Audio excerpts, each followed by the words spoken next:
Now, indigenous means originating or occurring naturally in a particular place, native or native of a people, inhabiting or existing in a land from the earliest times or from before the arrival of colonists.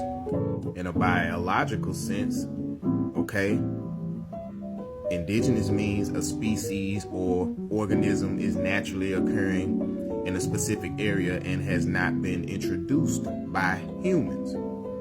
Indigenous species are also sometimes called native species. Now, we're going to decode this right here, because when it say naturally occurring in a specific area and has not been introduced by humans, it didn't say not introduced by man, but humans.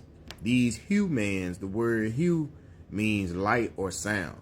So these people come from the power of light, which makes them feel superior to nature.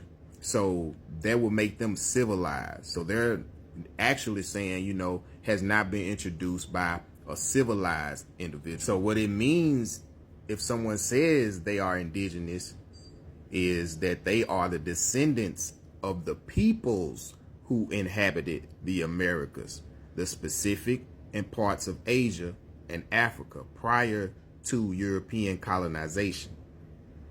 Decoding this means that indigenous mean you descend from an Aboriginal individual.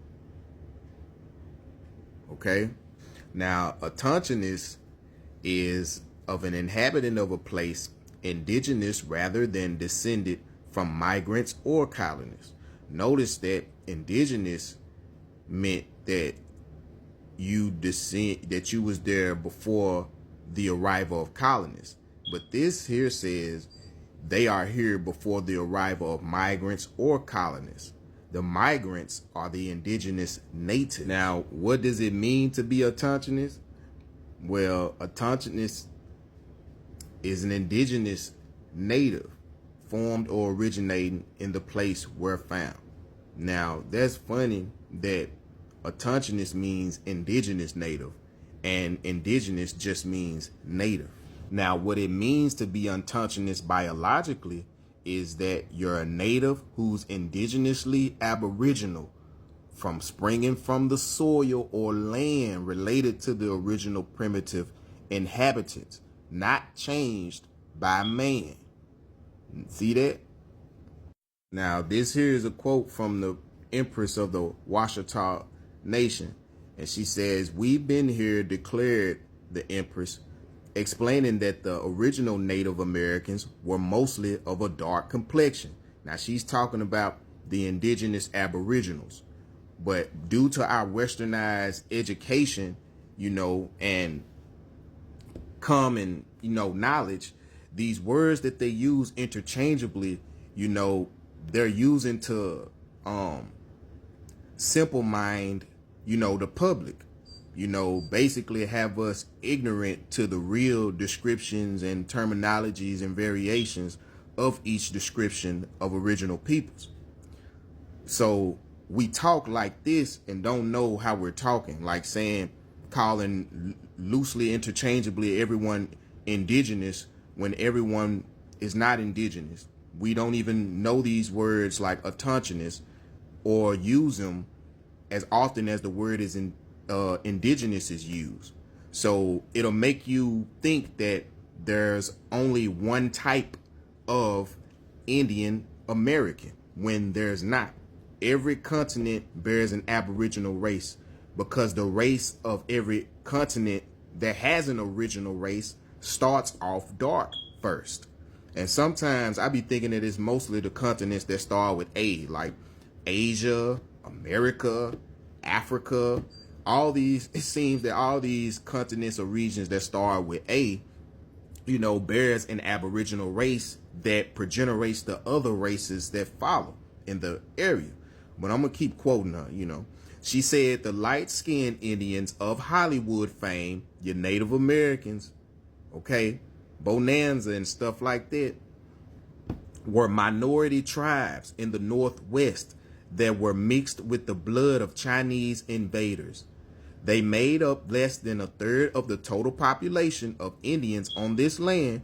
White folks don't owe black people in America 40 acres and a mule. They need to get up off our land, start paying us some rent and taxes, she said.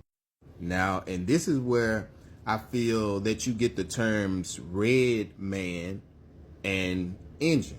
The red man would be the Negro or Aboriginal or Tonkinese Indian, and the Indian would be the indigenous Native American.